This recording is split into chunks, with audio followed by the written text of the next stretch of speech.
Hey everyone, welcome to my channel. और ये है chapter number 15 some natural phenomena, class 8th की science की कॉर्डोबा पब्लिकेशन की बुक, जिसमें हम एक वीडियो ऑलरेडी बना चुके हैं। आज हम पढ़ेंगे इलेक्ट्रिक चार्जेस इन एटम्स। सो एटम्स में इलेक्ट्रिक चार्जेस का क्या रोल है वो हम इसमें पढ़ने वाले हैं। All matter is made up of tiny particles known as atoms. ये हम जानते हैं कि सभी मैटर छोटे छोटे पार्टिकल से बना हुआ है, जिसको हम एटम कहते हैं। एटम जो है 3 मेन कंपोनेंट्स उसके अंदर प्रेजेंट होते हैं, पार्टिकल्स, प्रोटॉन्स, इलेक्ट्रॉन्स और न्यूट्रॉन्स। सो प्रोटॉन हमेशा पॉजिटिव चार्ज रखता है, इलेक्ट्रॉन हमेशा नेगेटिव चार्ज रखता है, और जो हमारा न्यूट्रॉन होता है वो न्यूट्रल होता है, कोई चार्ज नहीं होता उसके ऊपर। ठीक है। So in an atom under normal conditions the number of proton is equals to the number of electrons. ये बहुत इंपॉर्टेंट चीज़ है। अगर आपको यही नहीं पता कि नंबर ऑफ प्रोटॉन्स इक्वल होंगे नंबर ऑफ इलेक्ट्रॉन्स के, तो आगे आपको एटॉमिक नंबर निकालने में, एटॉमिक मास निकालने में बहुत दिक्कत आ जाएगी।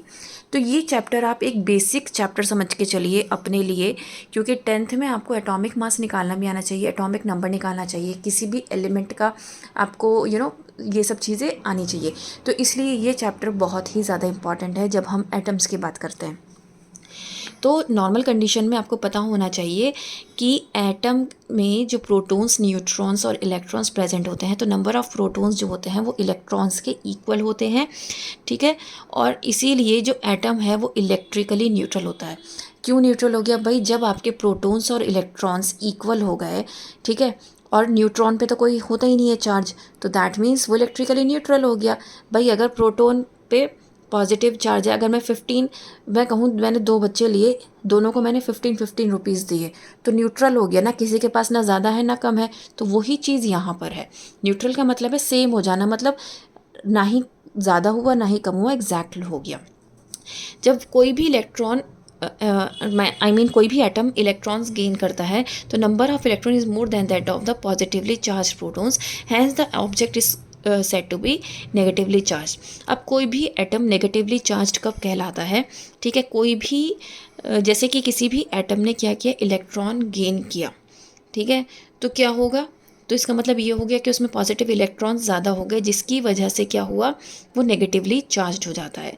अब कोई भी इलेक्ट्रॉन, कोई भी एटम अगर इलेक्ट्रॉन्स को लूज़ कर रहा है, तो that means there is a less number of electrons than protons. तो इलेक्ट्रॉन्स जो हैं वो कम हो गए हैं प्रोटॉन से, जिसकी वजह से उस पर पॉजिटिव चार्ज आ गया है। ये बहुत इंपॉर्टेंट पॉइंट्स हैं, इनको समझना बहुत ज़रूरी है। तो मेथड ऑफ चार्जिंग, कौन कौन से मेथड है चार्जिंग के? So uncharged objects can be charged by the following 3 methods. कोई भी अनचार्ज्ड ऑब्जेक्ट है उसको आप 3 मेथड से चार्ज कर सकते हैं, फ्रिक्शन से, कंडक्शन से या फिर इंडक्शन से। चार्जिंग बाय फ्रिक्शन क्या होता है? We have seen that when a plastic comb is rubbed. अब ये वाला जो एक्टिविटी थी वो हमने की थी कि प्लास्टिक कोम्ब को जब हमने हेयर से रब किया था, तो उसके ऊपर एक चार्जेस आ गए थे, जिसने क्या किया था, स्मॉल पीसेस को अट्रैक्ट किया था। ठीक है। अब ये चार्ज किस वजह से आए थे? वो रब करने से आए। तो रब क्या था? वो फ्रिक्शन था। ठीक है। उसी तरीके से जब हम इम्बोराइट रॉड को फर के साथ रब कर रहे थे, तो उसके ऊपर भी चार्ज आए थे, राइट। तो इसी तरीके से जब हम किसी भी चीज़ को दूसरी चीज़ के साथ रब करते हैं, तो उस पर चार्ज आ जाते हैं। That means electrons, transfer of electrons होता है, जिसकी वजह से इसको हम क्या कहते हैं, ट्रांसफरिंग द, ये हमने यहाँ पे पढ़ा था, ट्रांसफरिंग द चार्जेस। ठीक है ना। तो ये हो रहा है फ्रिक्शन के साथ, जब हम किसी चीज़ को रगड़ रहे हैं। आपने देखा होगा, हमने एसएसटी में हमेशा एक चैप्टर पढ़ा है, जब हम पुराने टाइम का, कौन सा कहते हैं उसको, अर्ली मैन वाला जो चैप्टर पढ़ते हैं, जिसमें हम कहते हैं कि भाई 2 पत्थरों को वो रगड़ते थे, और उसके बाद वो उसमें से स्पार्कल निकलती थी, जिसकी वजह से वो आग लगाते थे लकड़ियों में, राइट। तो इस तरीके से पहले माचिस तो नहीं होती थी ना। सो वो जो रगड़ रहे हैं, that is the friction. So charging by conduction, when an uncharged object is touched with a positively और नेगेटिवली चार्ज्ड ऑब्जेक्ट। अब कोई भी अनचार्ज्ड ऑब्जेक्ट जो है वो किसी पॉजिटिव या नेगेटिव चार्ज ऑब्जेक्ट से क्या हो गया, मिल गया, टच हो गया, तो क्या करेगा वो, उसके ऊपर सेम चार्ज आ जाएगा। अगर वो पॉजिटिव से हुआ है तो पॉजिटिव चार्ज, नेगेटिव से हुआ है तो नेगेटिव चार्ज। तो इस प्रोसेस को क्या कहते हैं? Charging by conduction. ठीक है। नाउ चार्जिंग बाय इंडक्शन क्या होता है? The process of charging an object by keeping it near a charged object but not touching it. Induction और कंडक्शन में डिफरेंस समझिए। कंडक्शन में जब टच हो रहा है तब वो चार्ज हो रहा है। इंडक्शन में आपने उसके पास रखा है लेकिन वो टच नहीं हो रहा है, तब चार्ज हो रहा है। ठीक है। In charging by induction no charge flows from the charge object to the uncharge object. इसमें कोई भी फ्लो नहीं हो रहा है, इंडक्शन में पास रखा हुआ है, टच नहीं है, तो यहाँ पर कोई भी चार्ज फ्लो नहीं हो रहा है चार्ज अनचार्ज ऑब्जेक्ट पर। ठीक है। सो when the object is negatively charged it repels the electrons in the uncharged object। अगर कोई भी ऑब्जेक्ट नेगेटिवली चार्ज है तो वो क्या करेगा, रिपेल करेगा इलेक्ट्रॉन्स को अनचार्ज ऑब्जेक्ट पे, जिसकी वजह से जो नियर अनचार्ज रखा होगा वो इलेक्ट्रॉन डेफिशिएंट हो जाएगा, दैट मीन्स वो पॉजिटिवली चार्ज हो जाएगा। The further and of the uncharge object becomes negatively charge.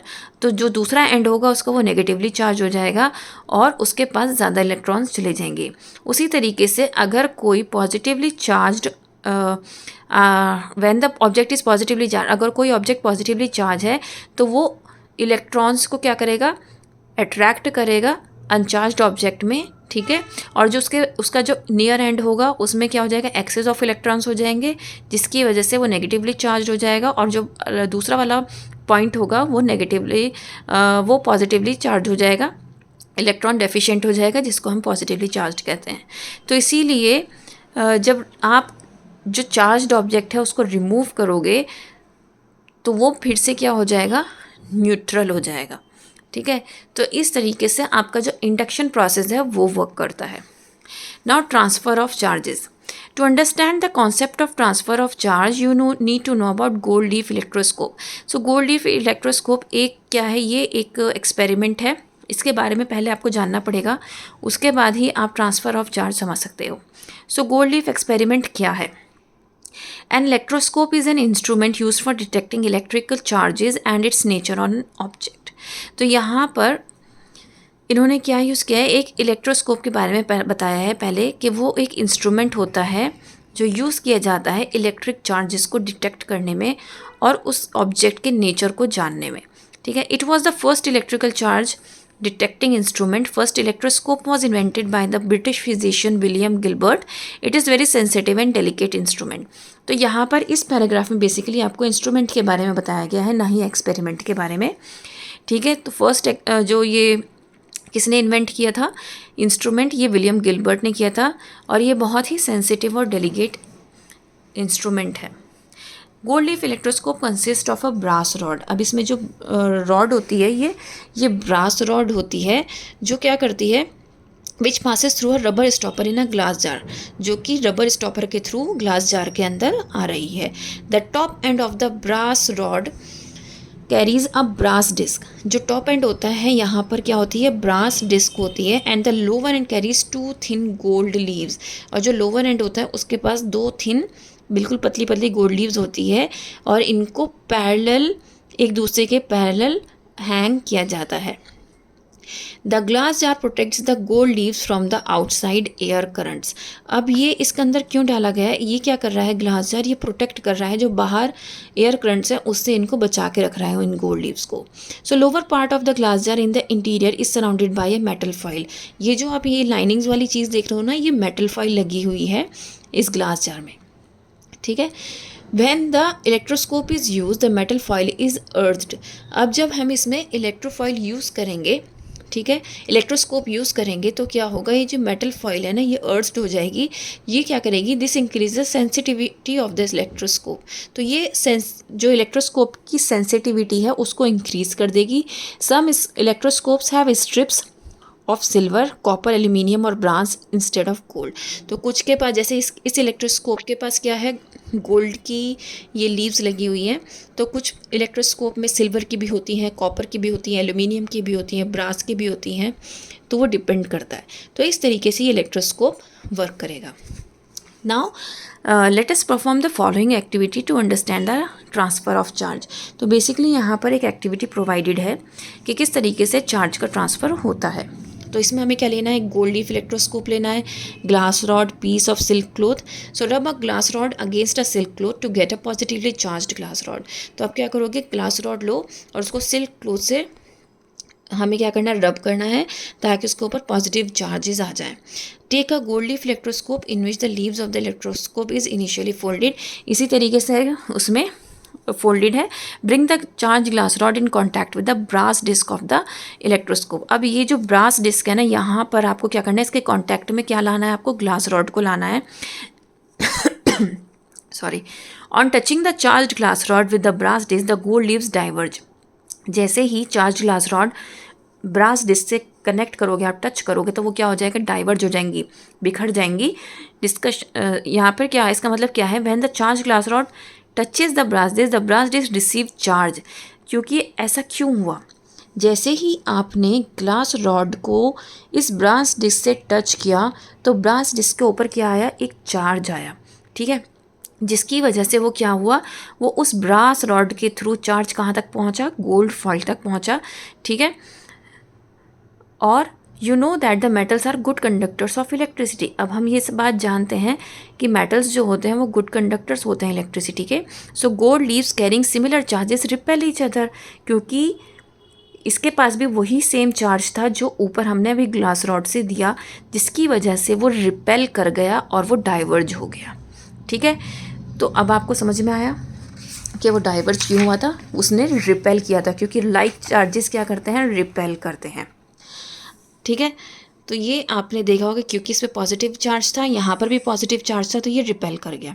Similarly मैंने an ebonite rod rubbed with wool. अब हमने क्या किया, इस बार हमने इबोनाइट रॉड लिया जिस पे नेगेटिवली चार्ज था, ठीक है। तो the charge from the ebonite rod flows towards the goldie, the leaves acquired negative charge, so repel each other and show divergence. तो इस बार क्या होगा, इस बार नेगेटिव चार्ज था तो इसलिए उसने डाइवर्जेंस दिखाया, क्योंकि इस बार इसमें गोल्ड लीव्स में भी नेगेटिव चार्ज था। So electric charge can be transferred from a charged object to an uncharged object through a metal conductor. तो through metal conductor charged object से अनचार्ज्ड ऑब्जेक्ट पे कोई भी इलेक्ट्रिक चार्ज ट्रांसफ़र हो सकता है। तो ये आपका एक्टिविटी शो कर रहा है। अर्थिंग, अर्थिंग किसे कहते हैं। अब एक इलेक्ट्रोस्कोप लो, charge the electroscope by touching its brass disc by the glass rod rubbed with silk cloths. Same, हर बार हम सेम एग्जांपल यूज़ कर रहे हैं। जो लीव्स होंगी वो डाइवर्ज कर जाएंगी क्योंकि सेम चार्जेस है, रिपेल करेगा। Touch the end of the brass disc gently with hand, you observe that the leaves of the electroscope come back to their original state. अभी तक आपने क्या किया, इस फर्स्ट पैराग्राफ के अकॉर्डिंग आपने इसमें सबसे पहले रॉड को, जो ग्लास रॉड था उसको टच किया था, क्योंकि वो ग्लास रॉड पॉजिटिवली चार्ज था, जिसकी वजह से क्या हुआ, जैसे ही वो चार्ज जो है वो फ्लो हुआ तो गोल्ड फॉइल जो थी वो डाइवर्ज हो गई। अब आपने क्या किया, सेकंड स्टेज में यहाँ से रॉड हटा दी, अपनी फिंगर टच करी, ठीक है। जैसे ही आपने फिंगर टच करी ये फिर से जुड़ जाएगा, ठीक है, ये आपस में फिर से मिल जाएगा। देना समझ में आया। Repeat the charging of electroscope and touching the brass disc every time you find that the leaves of the electroscope collapse when you touch the brass disc of the electroscope. The reason is that the gold leaves lose charge to the earth through your body. अब ये reason क्या है, ऐसा क्यों हो रहा है कि जब आप अपनी बॉडी को टच कर रहे हो तो वो आकर मिल जाती है, अपनी ओरिजिनल पोजीशन पर आ जाती है, लेकिन जब ब्रास डिस्क जो हमने ग्लास रॉड जब हम अप्लाई कर रहे हैं, उस पर टच कर रहे हैं, तो वो दूर जा रही है, डाइवर्ज हो रही है। ऐसा क्यों हो रहा है, क्योंकि गोल्ड लीव्स क्या कर रही हैं, लूज़ कर रही हैं चार्ज। क्योंकि हमारी बॉडी भी क्या है, हम कहाँ पर खड़े हैं, हम अर्थ पर खड़े हैं, जो कि हमारी बॉडी के अंदर भी फ्लो हो रहा है चार्ज, है ना, तो वो अर्थिंग कहलाती है। So we can say that the electroscope leaves are discharge. तो इलेक्ट्रोस्कोप की जो लीव्स हैं वो डिस्चार्ज हो जाएंगी। The process of transferring of charge from a charge object to the earth is called earthing. अब वो प्रोसेस जिसमें चार्ज जो है चार्ज्ड ऑब्जेक्ट से अर्थ में आए उसको क्या कहते हैं, हम अर्थिंग कहते हैं। उम्मीद करती हूँ समझ में आया होगा आपको। Use of a gold leaf electroscope. तो गोल्ड लीफ इलेक्ट्रोस्कोप का यूज़ क्या है, detection of charge to identify the nature of charge. तो बेसिक दो इसके मेन पॉइंट्स हैं, कैसे हमें डिटेक्ट करना है चार्ज को और फिर आइडेंटिफाई करना है नेचर उसका। So gold leaf electroscope is use to detect charge on an object. Take a conductor which is to be tested for the presence of charge. अब हमें कंडक्टर लेना है जिससे हमें पता चल जाए कि इसमें कितना चार्ज प्रेजेंट है, ठीक है। Touch it with the brass cap of gold leaf electroscope as shown in. तो हमें क्या करना है, गोल्ड लीफ इलेक्ट्रोस्कोप पे ब्रास कैप को हमें टच करना है। अब देखो ऑब्जेक्ट टू बी टेस्टेड, ये यहाँ पे आपके सामने एक एक्टिविटी परफॉर्म की जा रही है, ठीक है। अब हम इसके आगे पढ़ते हैं, फिर उसके बाद आपको समझाती हूँ। If the object has no charge it does not produce any effect, अगर आपके ऑब्जेक्ट में कोई भी चार्ज नहीं है तो वो कोई भी इफेक्ट क्रिएट नहीं करेगा, ठीक है। If there is a divergence of leave the object has either positive और नेगेटिव चार्ज, अगर आपकी लीव्स जो हैं, ये जो लीव्स हैं, अगर वो डाइवर्ज हो रही है दैट मीन्स या तो उसके पास पॉजिटिव चार्ज है या नेगेटिव चार्ज है, ठीक है। अब हम नेचर ऑफ चार्ज समझेंगे। Charge an electroscope by touching its disc with a charge glass rod. अब हमने क्या किया, चार्ज ग्लास रॉड से जब उसको टच किया तो क्या होगा, वो लीव्स जो हैं वो डाइवर्ज कर जाएंगी, है ना। तो that means object is positively charge. इसका मतलब क्या था, this is because some positive charge on the object flows to the brass disc and the leaves, क्योंकि वो पॉजिटिव चार्ज ब्रास डिस्क के थ्रू कहाँ गया, वो नीचे फॉइल के पास गया जहाँ पर वो भी पॉजिटिवली चार्ज था, जिसकी वजह से वो रिपेल कर गया। So this increase the positive charge on the disk and the leaves, which further increases the divergence, जिसकी वजह से divergence हुआ। If there is decrease in the divergence of leaf, the object is negatively charged or uncharged। अगर जो divergence है वो कम हो रहा है तो दैट मीन्स या तो ऑब्जेक्ट जो है वो नेगेटिवली चार्ज है या फिर अनचार्ज है। Now flow of charge electric current. Most practically, applications of electricity involve a flow of charge from one point to another. The flow of charge is described in terms of electric current. तो most practical application क्या है, electricity involve a flow of charge है। ये हमें पता है कि जब भी हम इलेक्ट्रिसिटी की बात करते हैं, इलेक्ट्रिक करंट्स की बात कर रहे हैं, तो that means flow of charge की हम बात कर रहे हैं। और वो फ्लो ऑफ चार्ज जो होता है वो एक पॉइंट से दूसरे पॉइंट की तरफ चलता है, ठीक है। अब हम इसको इलेक्ट्रिक करंट के फॉर्म में ही समझते हैं ज़्यादातर। We know that water flows from the higher to the lower. आपने हमेशा देखा होगा झरना ऊपर से नीचे बहता है, नीचे से ऊपर नहीं बहता है ना। तो इसका मतलब ये है कि हाई पोजीशन से लो पोजीशन की तरफ ही जो फ्लो ऑफ चार्ज है वो रहता है, irrespective of the quantity of water contained in the two containers places at the two different levels, it flows till the level of हाँ till the level of water in both the containers becomes the same। अब देखो, जब भी flow of water होता है ना, वो हमेशा हाईएस्ट से लोवेस्ट की तरफ होता है। इस पे ये नहीं देखा जाता कि भाई वो बराबर है या ज़्यादा है, लेकिन हमेशा हाईएस्ट से लोवेस्ट की तरफ होता है। उसी तरीके से charge object is connected to an uncharge object through a conductor. अगर किसी भी चार्ज ऑब्जेक्ट को आप अनचार्ज ऑब्जेक्ट से कनेक्ट कर दोगे एक कंडक्टर के थ्रू, तो इलेक्ट्रिक करंट क्या करेगा, वो जब तक दोनों को the electric current flows until the two objects are equally charge, वो तब तक फ्लो करेगा इलेक्ट्रिक करंट जब तक दोनों ही इक्वली चार्ज ना हो जाएं। सो अगर हम चाहते हैं कि इलेक्ट्रिक करंट कॉन्टीन्यूसली मूव करता रहे वायर में, तो हमें क्या चाहिए, एक इलेक्ट्रिक सेल या फिर एक जनरेटर। सो बेसिकली यहाँ पर ये इलेक्ट्रिक करंट की बात आ गई, जहाँ पर फ्लो ऑफ इलेक्ट्रॉन्स आप पढ़ते हो, फ्लो ऑफ चार्जेस आप पढ़ते हो। Now multiple choice questions. Charges are of two types, हमने पॉजिटिव और नेगेटिव चार्जेस के बारे में पढ़ा। The electric charges on a glass rod when it is rubbed with a silk cloth, ये हमेशा पॉजिटिव चार्ज लेगा। लाइक चार्ज हमेशा रिपेल करते हैं, ठीक है। Charged glass rod and ebonite rod हमेशा अट्रैक्ट करेंगे। Types of charges were discovered by Benjamin Franklin, ठीक है ना। टाइप्स ऑफ चार्जेस, यस, क्योंकि इलेक्ट्रोस्कोप हमें गिलबर्ट ने बताया है। सो यहाँ तक ही हम पढ़ते हैं, फिर स्टोरी ऑफ लाइटनिंग हम बाद में पढ़ेंगे। उम्मीद करती हूँ इतना समझ में आया होगा। Please like share and subscribe, that's all, thank you.